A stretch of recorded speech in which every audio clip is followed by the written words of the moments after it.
Mr. Rafael Alunan.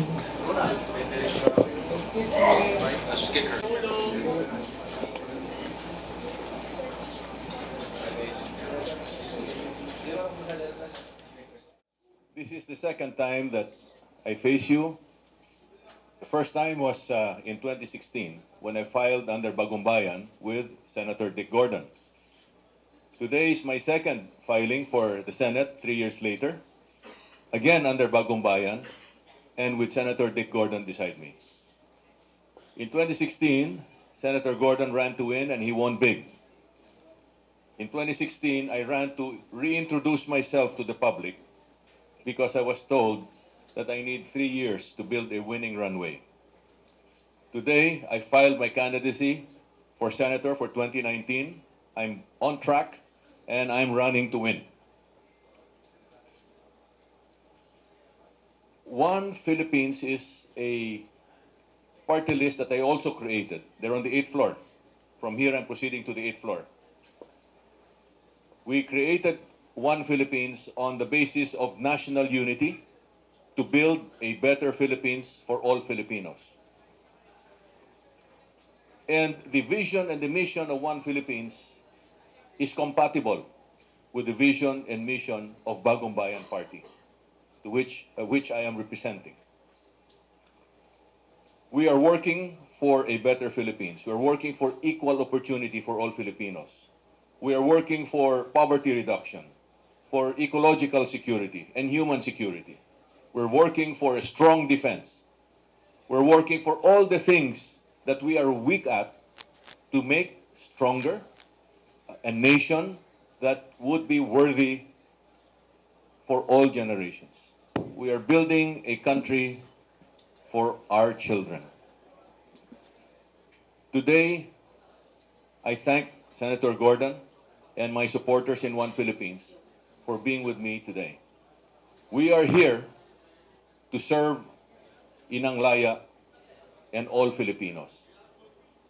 Thank you very much, and I'm ready to take your questions.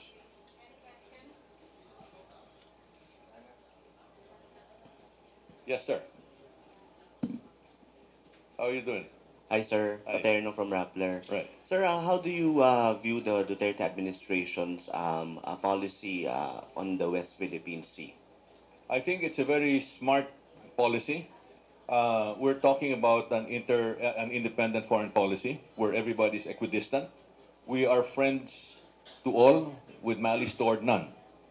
And I think that's good because that puts us in a situation where we can balance very well the relationship between the U.S. and the Philippines to make sure that we have peace and harmony in the area.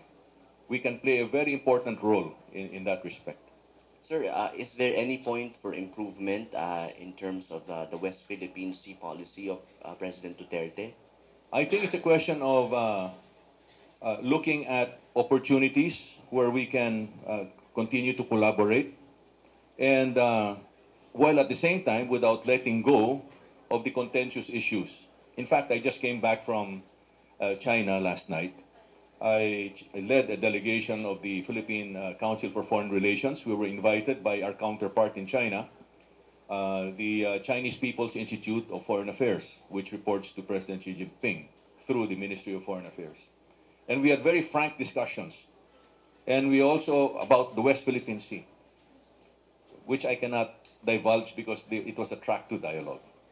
But we also had very good discussions on where we could collaborate on people-to-people relations, in the Belt and Road Initiative, in the Maritime Silk Road, in areas where we can come together for human and ecological security, even in the West Philippine Sea. Like, for example, converting the islands out there into centers for international research centers for global leadership and stewardship. For example, one island could be an international hub or research center for climate change adaptation. Another island could be converted into an international hub for safety of life at sea, or SOLAS. Another could be converted into an international hub for HADR, humanitarian assistance for disaster relief. where the nations of the world utilize their armed forces to save lives, to help each other, and to promote peace and harmony. Sir, last follow-up from my end. Do you agree that we should have joint exploration with China in the West Philippine Sea? And do you think this would adhere to the provisions of the Constitution? Well, what's important to me is that the contentious issue as to who owns the South China Sea could be set aside without prejudice to their claims. That must be very well understood, that their claim in terms of what they call indisputable sovereignty will be set aside for purposes of human and ecological security, because joint exploration could lead to energy security. And that's important for not just both countries, but for the region. It all depends. I just gave a qualifier. No? The other is, of course, the profit sharing must pass constitutional muster, right? Dapat tayo ang nananatili dyan sa West Philippine Sea. We should get the lion's share naman of the profits. Those things will have to be discussed at length, and hopefully magkasundo sina President Duterte at President Xi Jinping next month kung matutuloy ang kanilang bisita. Ay, sir. Yes, sir. I-clarify ko lang po. Bale, sinabmit po rin po ba yung name nila bilang isa sa nominees ng one-party list na nasa taas po? Say again. Kasama po ba kayo dun sa list of nominees? Hindi po. Do we have any more questions? Okay. There are none. Thank you, sir. Thank you very much.